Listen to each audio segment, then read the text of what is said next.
All right, head coach Nick Rolovich is now at the podium. If you have a question for Nick Rolovich, please raise your hand and we'll call on you. First question, coach, is going to be Jamie Vinnick from Coug Fan. Go ahead, Jamie. Hey, coach, how's it going? Good, Jamie. Is the plan again just to probably roll with Jaden at quarterback against USC? I think so. Is that just based off what you've seen through practice and through his performance in the games? Yeah, and the general health of everybody. So we'll see how this week goes. But I thought the kid did some good things. Without giving away too much or tipping your hand too much, do you have an update on some of the injuries that kept guys out this past week and that we saw during the game? I think we're getting closer. We're going to meet in an hour. Should have some more details, but again, I don't know how much I'll tell you anyway. When you've gone back and looked at the tape from Saturday, is there one guy that really has jumped out to you that maybe did something that you really liked that maybe wouldn't show up on the stat sheet? I think Isom for his versatility. I think he's even, watching some of our stuff from last year and then watching him play this year. Seems like he's playing even faster. He came off the edge, chasing down the QB on I think it was a boot or a sprint out or something. And he really looked like he was covering some ground. Playing fast probably has to do with comfort level in the defense too. But thought Ice did some really good things. Shaw did some really good things on special teams, along with Joey Hobart. I think Joey Hobart shows up a lot of places. When he gets a catch, he's getting positive yards. Major factor on teams for us. Well, there's a lot of guys you can point out. And then lastly, was Derek Langford banged up Saturday, or were you just trying to get Shaw and Caleb some reps there in the second half? I think it may have got a little banged up, but I don't think it's a big deal. But Thanks, you're welcome. Coach, next one's going to be Dennis Patchen from Spokane TV. Go ahead, Dennis. Nick, it's always fascinating to me when coaches comment after the game and then they go back and look at the tape and then maybe change their mind at all. Did you see anything that changed your mind about your comments from after the game about what you saw Saturday after you watched the tape? What did I say Saturday that maybe you're speaking about? Just how the Jaden played. Oh, how Jaden played. Yeah. Well, I didn't say anything bad, right? No. It's just interesting to me. Sometimes a coach will say something and then they'll either have more praise for a young man, or maybe it was like, well, we didn't do things as well. And you had such great praise for him after the game. I'm wondering if you felt the same way after you watched the film.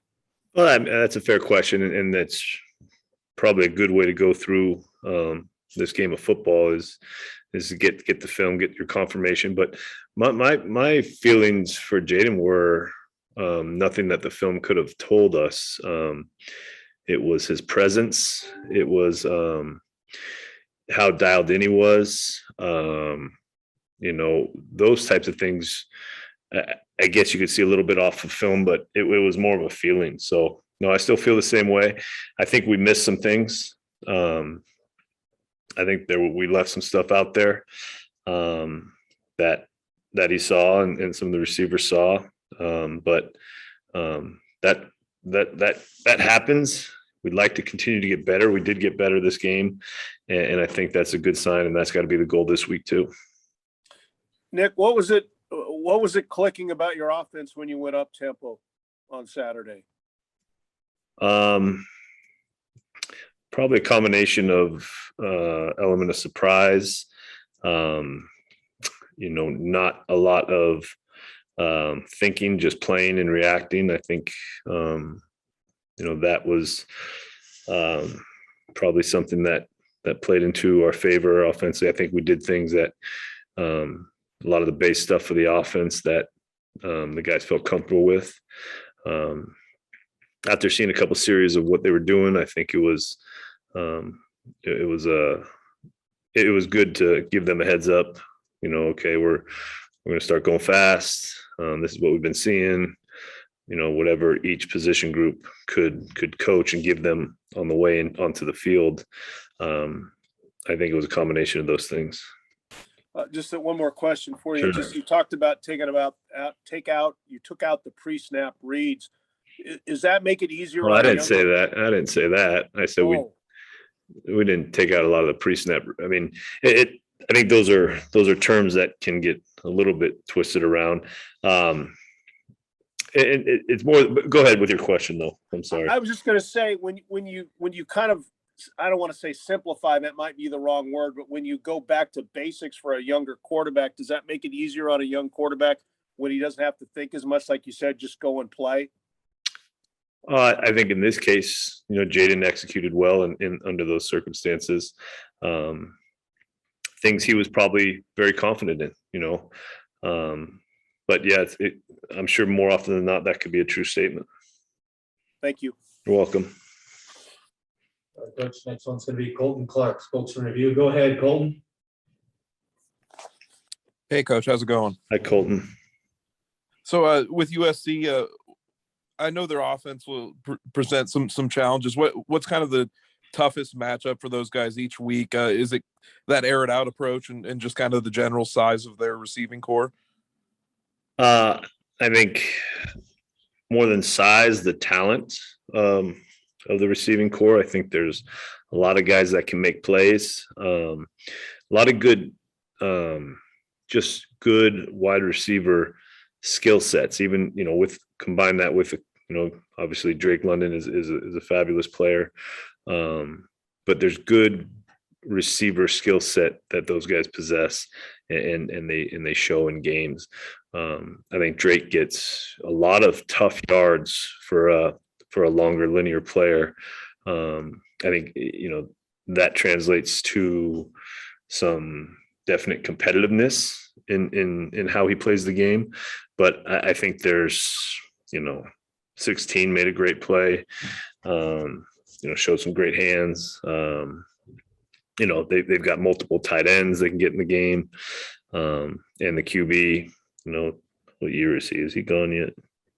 He's a really good player, and he's been a player for a long time. So, and he's comfortable. He can buy enough time. He can hurt you with his legs enough where he's not just considered a pocket guy. I think he can extend stuff and has good feel for where his receivers are going to be, and they know how to get open. And am I wrong in that you're relatively close with Clay Helton, and what's the nature of the relationship? You guys talk much? All right. Did you double negative me or are we? I don't think you're wrong saying that. Known Clay's brother Tyson even longer.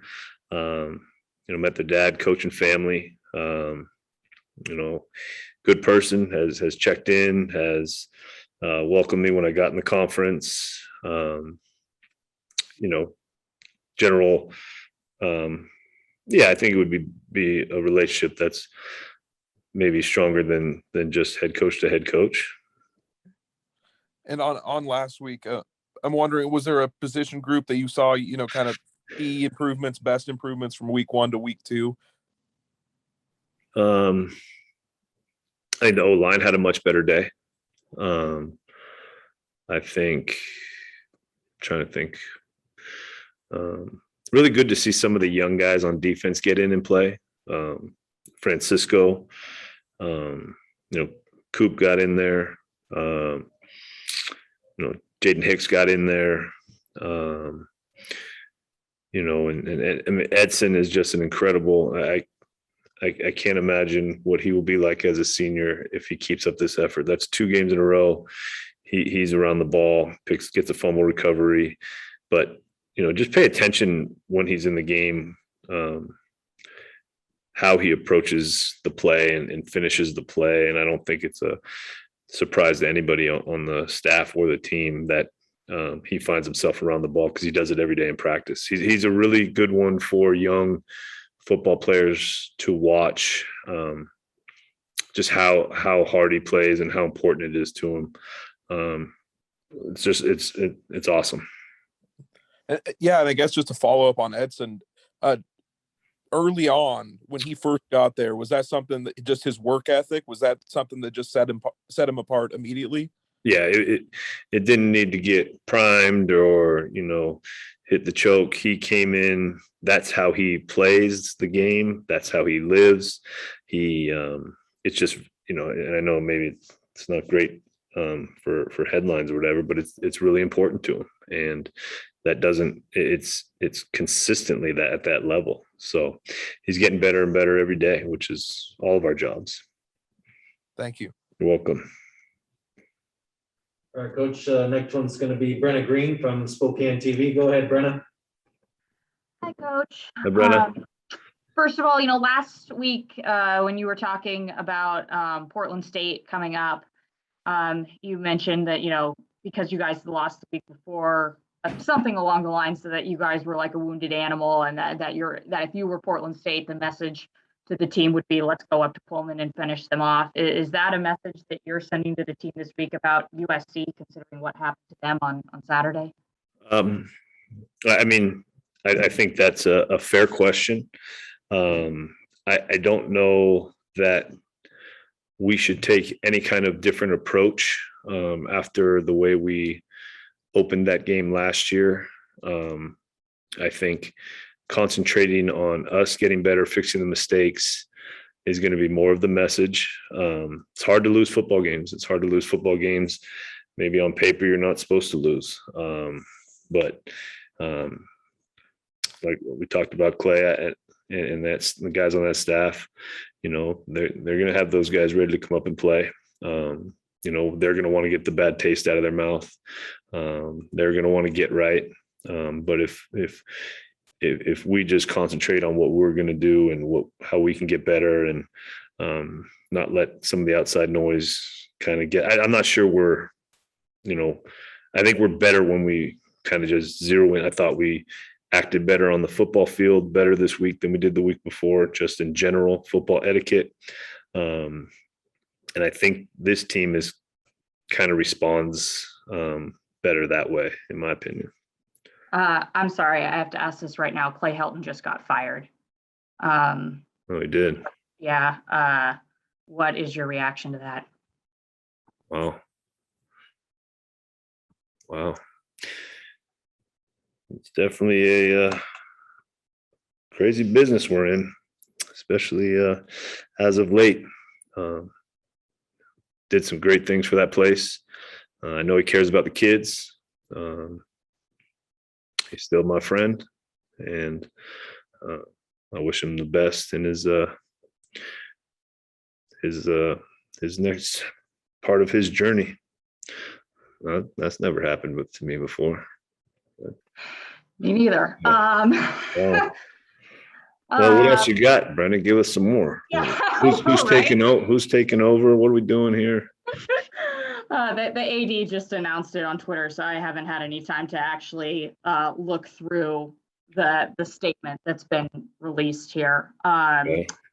But I mean, what do you think it's going to be like for you coaching against a team like that is coming into Pullman? Kind of, I mean, for lack of a better word, it's their program's reeling right now, I'm sure. Well, and I'm sure Clay would say this. It's hard on the coaches. It's hard on their families, but it's hard on these kids going through a coaching change. Whether it's right or wrong or how everybody feels, it's not easy for these young guys or girls, if it's another sport, to go through that. A lot of question marks go through your brain. What's the future look like? All that stuff. So, that definitely throws a wrinkle in it, but that should not change our approach to the football game we have this weekend. And I don't know if you saw this, more coaching stuff, I guess, but Craig Stutzman's brother left Navy today since he's decided not to get the COVID-19 vaccine. Have you spoken to Craig at all about his plans? About Craig's plans? Yeah. Oh no, that's up to Craig. But Billy Ray did a good job when he was working for us. I'm sure he'll find himself a home. But that's Craig's situation. And today is the last day that you can take, I believe, the Pfizer vaccine to make the deadline. Just, have you made your decision in terms of what you're going to do in terms of the mandate, or are you still mulling that over? No, I still plan on, like what I said, following the mandate and doing what I need to be the coach here. That's all we can say about that. Thank you. All right, Coach, next question is going to be from Chris Daniels, Seattle Media. Go ahead, Chris.